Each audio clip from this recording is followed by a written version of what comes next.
clinic. I'm a reenactor. And for 36 years, I used my hobby of historical reenactment to bring history to life in the classroom. And to that end, I'd dress up for whatever time period, and I would play the music in the background and bring in all sorts of stuff for my students to handle. And I tried to bring cultures and famous individuals to life. Well, I'm not in the classroom anymore, but I still have a room full of garb from different time periods that I can't bear to get rid of. And I still have a passion for bringing the past to life. I also like to play history detective. So I had to repurpose myself, and I decided that since I didn't get to teach about California history, I would take a deep dive into the subject and do research and try to bring that to life. So I started with the missions because that was kind of like an easy decision. So the missions meant I had to look at the presidios, and then I learned about assistencias, and I did that, and I traveled up and down the length of California in garb, and did the videos, and then I moved on to Russian California and did some more videos, and they're up on my channel and YouTube, which, by the way, if you subscribe, that would be really nice. While doing research on the missions, I ended up finding out about, when the missions were desecularized, a lot of times they became sort of like strip malls with shops in there and saloons. And I read about famous outlaws and famous bandits that were hanging out or were rumored to hang out at this one saloon that was attached to Mission San Miguel. And that really blew my mind as far as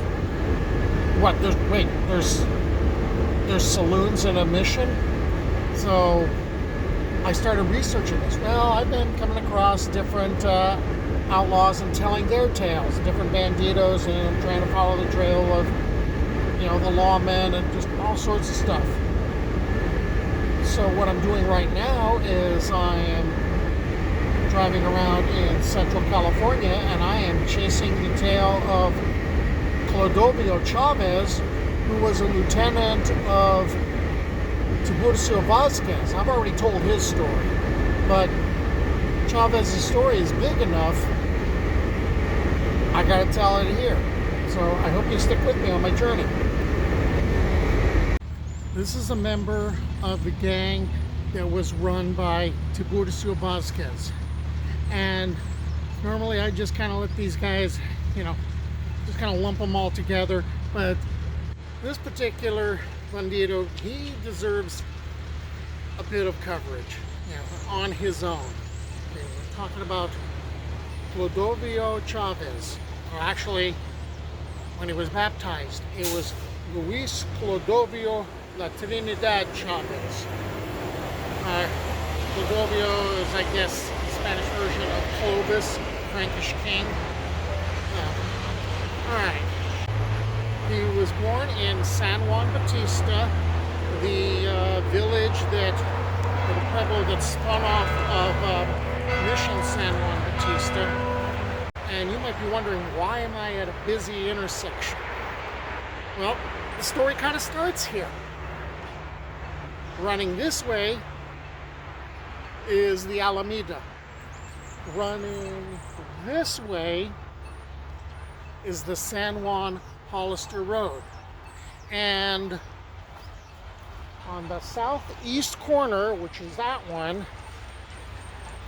that's where Clodoveo's parents built this low ramshackle adobe, and they lived there with their 5 kids, and of which Clodoveo was the second eldest, and there was a half sister involved in this.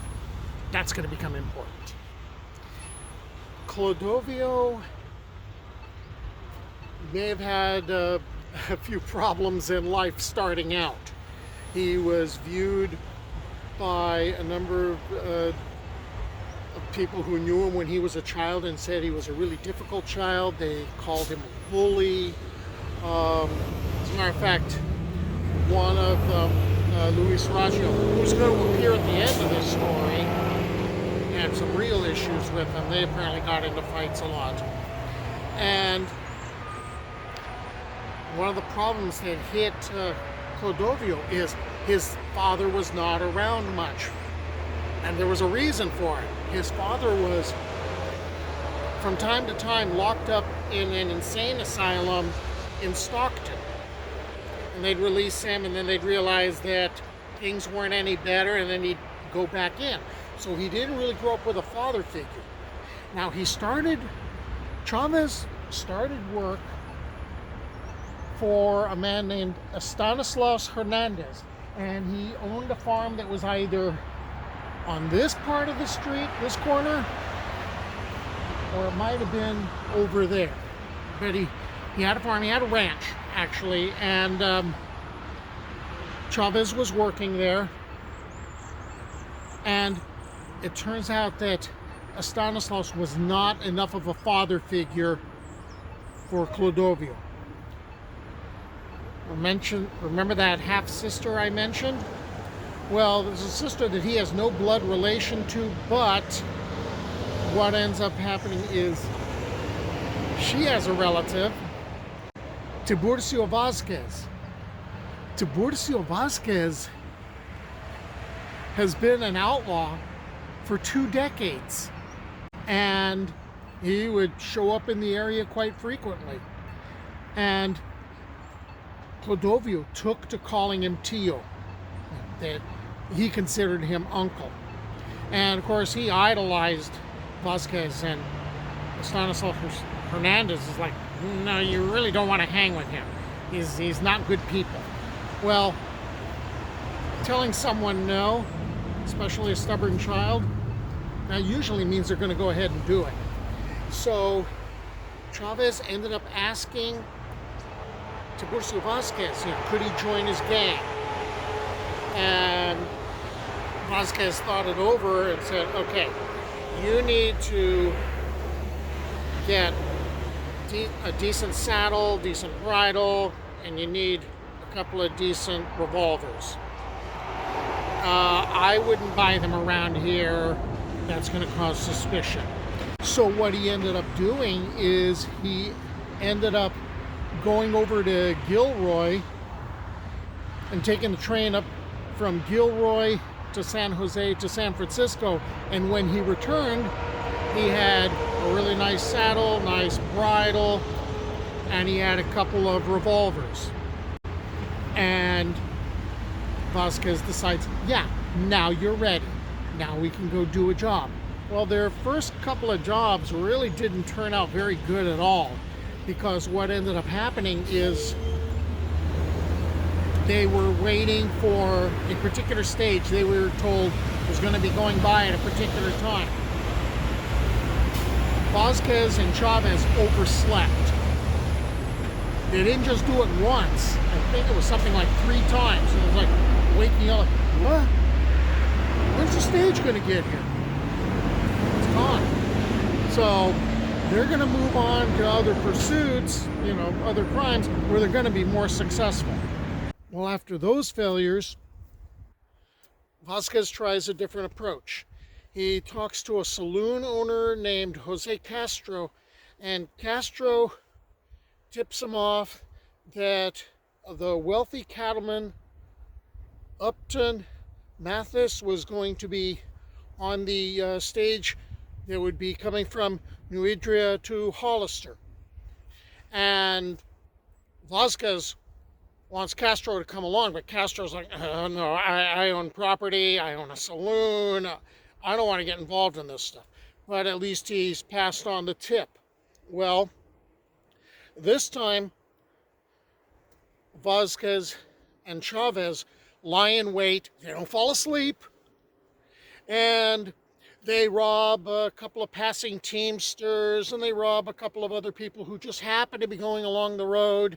And then the stage pulls up, and Mathis is on the stage, and during the holdup, Vasquez's mask comes off, and Vasquez is like, I don't care.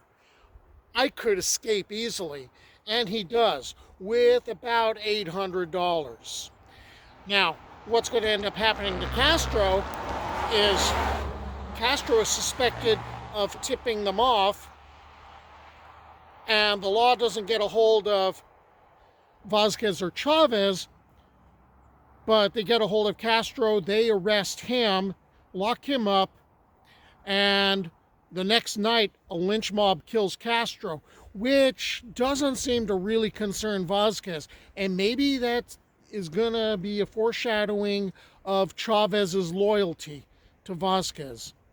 After yet another failure in which Vasquez is wounded yet again and taken back to be nursed to health by his sisters, he hears about a wealthy cattle baron, Henry Miller, who's going to be traveling on the Firebaugh ferry around the San Joaquin River, and he's supposed to be like incredibly wealthy, and he's going to be having a strong box with him that has about $30,000 in it, and this is too tempting.